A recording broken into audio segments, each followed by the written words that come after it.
Olá, meu nome é Camila, sou do Ministério Esperança de Israel e nós estamos aqui nessa noite, nessa quinta-feira, para falar um pouquinho mais sobre perdão. Hoje nós vamos ver alguns dos testemunhos de perdão na Bíblia. Não veremos todos os testemunhos, porque são muitos e o tempo é pouco, mas para que a gente possa ver alguns e ilustrar na nossa mente, no nosso coração, a prática do perdão. Nós aprendemos bastante nesse mês de junho, né, sobre o que é perdão, quais os tipos de perdão, quais as coisas que parecem ser perdão e não são, e o poder, na semana passada, né, do perdão nas nossas vidas. E falando da palavra de Deus e dos testemunhos que lá estão, existe uma passagem que eu creio que é a mais conhecida quando a gente pensa em perdão, que é a da vida de José. A passagem dele, né, a vida dele está registrada no livro de Gênesis, nos capítulos 37 a 50. José tem um testemunho de vida marcado por ciúme, por inveja. Ele foi vendido como escravo pelos seus próprios irmãos. E, em consequência disso, toda a vida dele teve um rumo diferente. Mas, já no capítulo de Gênesis 45, há um reencontro, né, com a família. E o que poderia ser, naquele momento, um confronto, uma vingança, uma briga, né, uma grande briga, uma confusão, já que José estava na mais alta posição de governo e de riqueza, aquele momento se tornou em bênção, porque José liberou perdão. Eu sugiro para você a meditação da leitura da vida de José, porque a vida dele ela não é apenas um testemunho de perdão. Veja, a vida dele é um testemunho de confiança, de entrega, de perseverança, né? Ele não se abalou em todas as dificuldades que ele passou. Ele não reclamou, ele não se desesperou, ele não largou tudo e ele não desistiu. Ele apenas continuou confiando no Senhor. E apesar de todas as circunstâncias, de todas as dificuldades e de todas as humilhações, ele seguiu em frente, confiando no Senhor. E nesse ponto final da história de José, né, que é o reencontro dele com a família dele, o desfecho foi perfeito. E sinceramente, não deve ter sido nada fácil. Mas ele teve coragem e ele teve a força de fazer o certo com a ajuda do Senhor. O perdão que José liberou foi uma oportunidade de reconciliação da família de Jacó e de libertação de mágoa, de culpa, de sofrimento e de dor. Outro testemunho impactante de perdão na Bíblia é a da morte de Estevão, que está no livro de Atos, no capítulo 7. Mais precisamente ali, eu gostaria de ressaltar os versículos 59 e 60, que são já do final ali da história dele, e eu deixo para sua meditação também. Essa vida dele, né, Estevão, ali era um homem simples, mas temente ao Senhor, que confiava no Senhor, que declarava a verdade da palavra do Senhor. E a história dele culmina na maior dificuldade que alguém pode ter, que é o confronto, que é a perseguição. Mas Estevão seguiu firme até o fim. Ele não negou a fé. Ele pagou um preço caro por isso. E o testemunho dele de perdão está ali no último minuto, no derradeiro momento de vida, na hora do apedrejamento dele. Essa hora ele clamou aos céus que o Senhor não registrasse o pecado daqueles que o ofendiam naquela hora. Ou seja, imagina, você está num momento em que estão te apedrejando, no seu maior momento de dor, de dificuldade, e o amor transborda e você libera perdão. Essa é a história de Estevão, o testemunho de Estevão nesse trecho, nesses 2 versículos. Nessa hora de dor, de humilhação, de medo, ele podia ter corrido, se escondido, ele podia ter mudado de ideia, ele podia ter reclamado, ele podia ter feito diversas coisas, desconversado, falado que era mentira ou era brincadeira, mas ele sustentou a verdade, praticando a verdade até o fim. E mais um exemplo, né, de perdão que nós temos na palavra, dos 3 que nós falaremos nessa noite, é a palavra que declara a passagem de uma mulher que foi apanhada em adultério, que está no livro de João 8, versículo 1 ao 11. João, capítulo 8, versículos 1 ao 11. O Senhor Jesus, nessa passagem, ele estava ensinando no Monte das Oliveiras, e os escribas e os fariseus, que naquela época eram as autoridades, né, de doutrina, eles trouxeram uma mulher e trouxeram à presença do Senhor Jesus e informaram que ela havia sido pega em ato de adultério.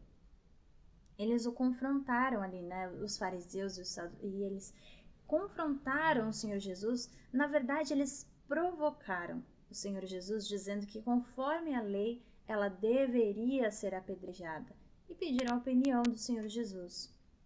Mas o Senhor Jesus, como sempre, em sua sabedoria, em sua simplicidade, em sua verdade, em justiça, ele deixa essa passagem para a gente registrada nas Escrituras para nos ensinar sobre empatia, sobre humildade, sobre amor e perdão, dizendo assim, como está em João capítulo 8, versículo 7b: aquele que de entre vós está sem pecado, seja o primeiro que atire pedra contra ela. Uau, não é verdade? Da mesma forma que eu imagino que ela foi surpreendida ali naquele ato errôneo de adultério, né? Ninguém espera ser pego no momento ali que você está fazendo alguma coisa errada, mas da mesma forma que ela foi surpreendida, eu imagino que os demais ali em volta também foram surpreendidos por essa palavra do Senhor. Porque se a gente para pensar, ainda que nós achemos, né, que a gente é perfeito e certo, e justo e correto, existe mesmo alguém que seja a ponto de acusar e seja irrepreensível e seja perfeito? Continuando a passagem de João capítulo 8, mas mais para baixo, nos versículos de 9 a 11, diz assim, que quando eles ouviram isto, redarguidos de consciência, né, incomodados na consciência, saíram um, a começar pelos mais velhos até os últimos, e ficou só Jesus e a mulher que estava no meio. E endireitando-se Jesus e não vendo ninguém mais do que a mulher, disse-lhe: mulher, onde estão aqueles teus acusadores? Ninguém te condenou? E ela disse: ninguém, Senhor. E disse-lhe Jesus: nem eu também te condeno. Vai-te e não peques mais. E assim ela foi perdoada pelo exercício do amor através do perdão. Pelo exercício do perdão, pelo recebimento do perdão, ela recebe junto uma nova chance de mudar de vida graças a Jesus. E eu teria aqui muitas passagens que demandariam muitas horas, de muitos milagres que a palavra de Deus declara, e a Bíblia, né, que a palavra de Deus nos ensina. Mas eu deixo você com essa reflexão. Todos os dias, de todas as formas e maneiras, nós somos provocados, nós podemos ser provocados, nós podemos ser ofendidos, nós podemos ser machucados, humilhados, magoados. Mas o perdão é a ferramenta que o Senhor nos deixou para que a gente possa se limpar, se libertar dessas dores. E todo aquele que crê no Senhor, crê que essa é uma ferramenta dada por Ele nesse mundo, utiliza essa ferramenta. Porque essa é uma ferramenta que nós podemos usar para curar a nós mesmos. Essa é uma ferramenta que cura e liberta as nossas famílias, as nossas relações. Porque através do perdão é ali que acontece a libertação emocional, a psicológica, a sentimental, a física e a espiritual. Por quê? Porque o perdão, ele é a extensão do amor. Veja, a Bíblia, ela é como se fosse uma carta de um pai amoroso, ensinando tudo aquilo que um filho precisa saber para quando ele crescer, né? De como ele deve conduzir a vida. Todas as passagens, todos os testemunhos, todas as histórias.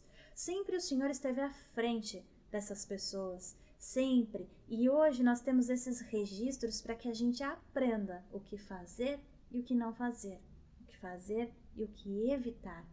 Mas nós muitas vezes insistimos em não ler, não aprender e não seguir. A chave é aqui compreender que a gente realmente não é perfeito. E se nós não somos, o outro também não é. E nos lembrarmos disso dia após dia, não importando quantas vezes doa, né, os ataques, as humilhações.